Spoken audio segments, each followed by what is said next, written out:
Shakespeare के एक बहुत ही famous play Romeo and Juliet का बड़ा ही मशहूर प्रसंग है व्हाट्स इन अ नेम, नाम में क्या रखा है। दो बेहद खूबसूरत किरदार संदीप और मृदुला को लिए इसी पर आधारित है हमारी आज की ये कहानी, जिसका टाइटल है सरनेम। अब ये उनकी लव स्टोरी है या ट्रैजिक स्टोरी, ये तो आपको कहानी सुनने के बाद ही पता चलेगा। तो चलिए बिना देर किए सुनते हैं गिल्टी बाइट्स बाय मोदी में हमारी आज की कहानी सरनेम।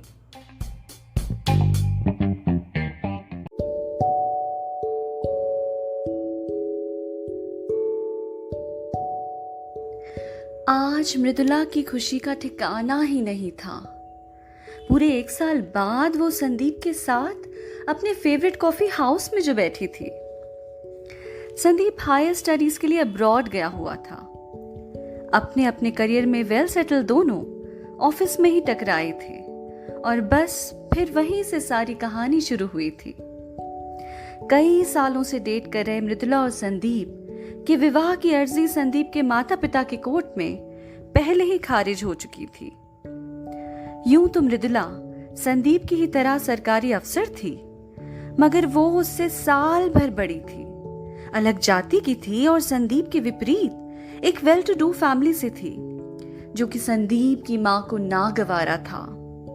एक तो लव मैरिज, ऊपर से पढ़ी लिखी इंडिपेंडेंट ऊंचे घर की उम्र में बड़ी लड़की, ना बाबा ना। उनके लिए ये सहन कर पाना नाकाबिले बर्दाश्त था कि बचपन से उनकी बात मानने वाला, उनकी ही चुनी चीजें इस्तेमाल करने वाला, यहाँ तक कि कपड़े भी माँ की ही पसंद के पहनने वाले माँ के लाडले ने अपनी जिंदगी का इतना बड़ा फैसला अकेले लेने की हिम्मत कैसे करी। और उनके हिसाब से तो लव मैरिज एक बहुत ही गलत चीज थी, जिसका अंत सिर्फ तलाक होता है। वो तो बस अपने ही गांव से एक बिना मुंह में जुबान वाली, एवरेज पढ़ी लिखी, बिना नौकरी वाली संदीप की ही तरह उनके हुक्म की मोहताज बहू चाहती थी। दोनों के घरों का फाइनेंशियल स्टेटस काफी अलग था। हालांकि इस बात से दोनों के एक होने का हौसला जरा न डगमगाया था। इसीलिए मृदुला ने हंसी खुशी संदीप को स्टेट्स रवाना किया और माँ बाबा के कभी न कभी मान ही जाने के यकीन पे अपनी ख्याली दुनिया फिर बसाने लगी थी। ऐसा घर, वैसे पर्दे, बड़ी गाड़ी, 2 बच्चे और यहाँ तक कि रोज सुबह ले जाने के लिए ऑफिस के टिफिन का मेन्यू भी। पूरी पागल, भोली और मासूम सी थी मृदुला, दीवानी ऐसी कि जिस चीज की ठान ले या जिन्हें अपना मान ले उनके लिए जान न्योछावर कर देती थी। संदीप भी एक बहुत ही शरीफ और सुलझा हुआ, बुद्धिमान और स्वाभिमानी लड़का था। उसकी बस एक ही कमजोरी थी, माँ की नाफरमानी करना उसे आता ही नहीं था।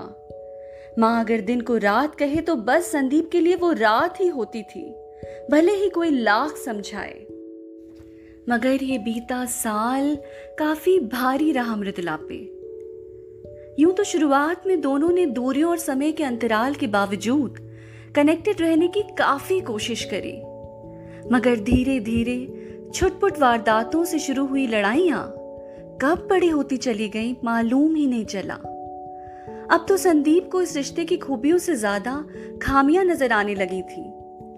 वही सारे शक और शुबे जो कभी संदीप के माँ बाबा के थे, आज मानो संदीप के अपने हो गए हों।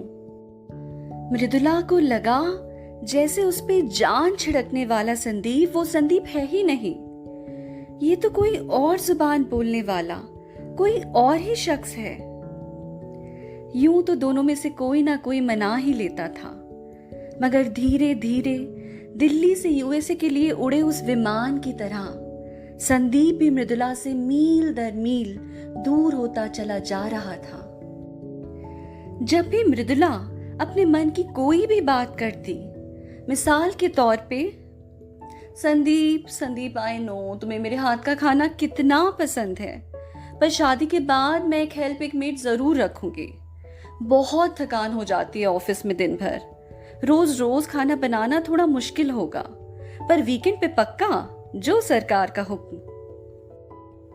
संदीप भड़क जाता और झल्लाते हुए कहता, मैंने आज तक कामवाली के हाथ का खाना नहीं खाया, ना ही खाऊंगा। मेरे घर में नौकरों का कल्चर नहीं है। मैंने सिर्फ मेरी माँ के हाथ का खाना खाया है। मैं कामवाली का बना खाना हरगिज नहीं खाऊंगा, जैसे भी हो मैनेज करना। लेकिन फिर भी सारे बीते मसले भूल आज फिर चहकती मुस्कुराती वो संदीप के लौट आने की खुशी में पागल अपने फेवरेट कॉफी शॉप में उसकी बातें सुनने के साथ साथ बस उसे निहारती ही जा रही थी। संदीप सुनो ना, अब तो तुम्हारी हायर स्टडीज भी कंप्लीट हो गई हैं। जॉब हम दोनों की पहले से ही सेट है, तो फिर दोनों घरों में बात करो ना। मुझे कुछ नहीं पता, मुझे इस साल सेटल होना है बस। मिजाज से थोड़ा उखड़ा, थोड़ा खोया हुआ सा संदीप बस देखते हैं बोल के रह गया। अच्छा सुनो ना, एक बात कहूं, बुरा तो नहीं मानोगे? मृदुला ने पूछा और संदीप के पे आगे बोली। संदीप मैं कह रही थी कि शादी के बाद मैं अपना सरनेम नहीं बदलूंगी। I hope you don't mind. सुन रहे हो ना? माथे पे बल और अपनी भवें चढ़ाते हुए भारी आवाज में संदीप ने पूछा, क्यों?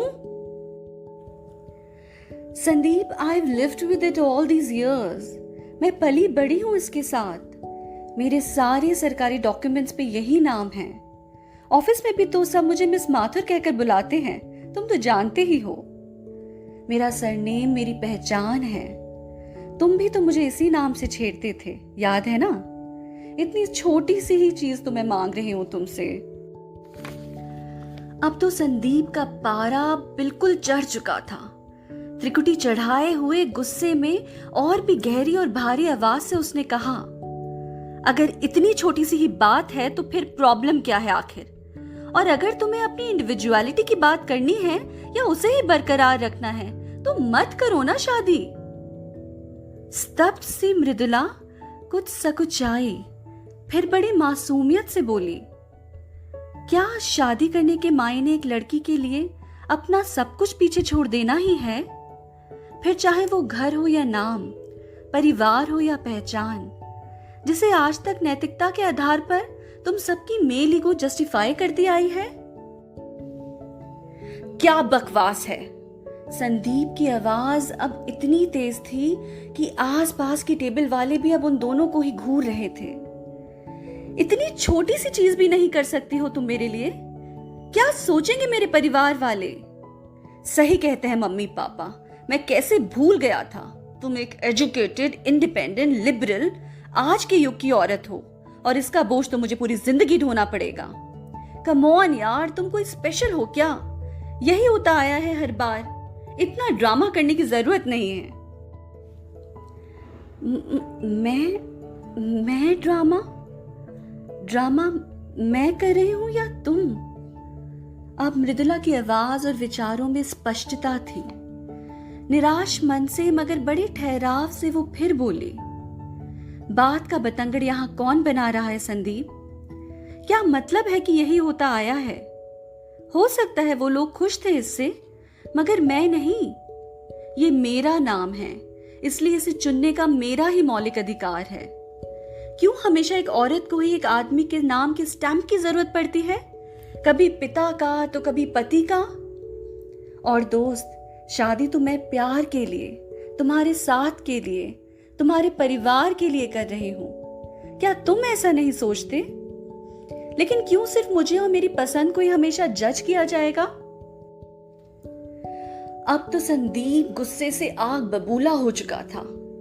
उसकी मेल ईगो जो हर्ट हो गई थी, और वो मृदुला को अपनी मृदुला की जगह अपनी मां की ही नजरों से देख रहा था। एक ही सांस में उसने पिछले साल का सारा जहर उगल दिया। ओ सुनो, औरतों के अधिकारों की ठेकेदार, मैं तुम्हारी इस मॉडर्न विमेन समान अधिकार वाली बकवास को नहीं मानता। ये सब बातें भाषण और किताबों के लिए ही ठीक लगती हैं। पढ़ लिख क्या गई, 4 पैसे क्या कमाने लगी तुम? कुछ स्पेशल नहीं हो गई। औरत से मर्द नहीं बन गई। रहोगी एक लड़की ही ना, विदा होकर दूसरे घर ही जाओगी ना। सुन लो कान खोलकर, अगर तुम्हें मुझसे शादी करनी है तो तुम्हें नाम बदलना होगा और मेरे परिवार के हिसाब से ही चलना होगा। मुझसे बेहतर और एकोमोडेटिंग लड़का तुम्हें मिल ही नहीं सकता। हाँ, हालांकि सरकारी दस्तावेजों को बदलने के चलते हो सकता है हम तुम्हें अलाउ कर देते, मगर तुम्हें अपनी इंडिविजुअलिज्म दिखाने से पहले ये बात हमारे से आने का इंतजार करना चाहिए था। समझी तुम? पब्लिक प्लेस पे ये सब बड़ा ऑकवर्ड सा हो गया था। दोनों के बीच एक अजीब सी खामोशी ने जगह ले ली थी। मृदुला फिर कुछ ना बोली। संदीप भी चुप ही रहा।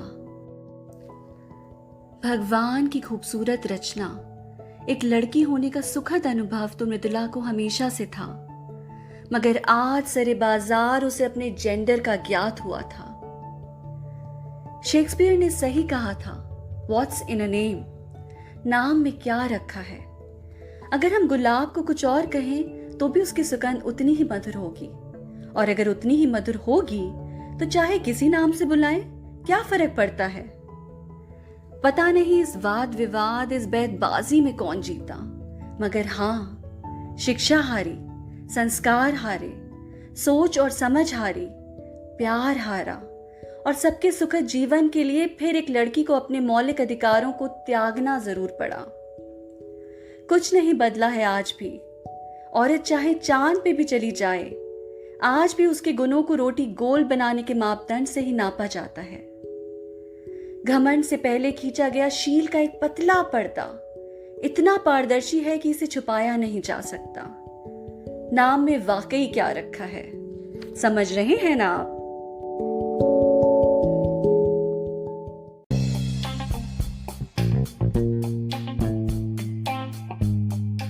Thank you for listening. दोस्तों, अगर मेरी ये सेल्फ रिटन कॉम्पोजिशन आप सबको पसंद आई हो, अगर मेरी इस कहानी ने आपके दिल को छुआ हो, तो मेरे YouTube channel guilty bites by Modi को प्लीज लाइक, शेयर और सब्सक्राइब करिए, और बने रहिए गिल्टी बाइट्स बाय मोदी के साथ हर संडे सुनने के लिए एक नई कहानी। Till then, stay happy and keep smiling.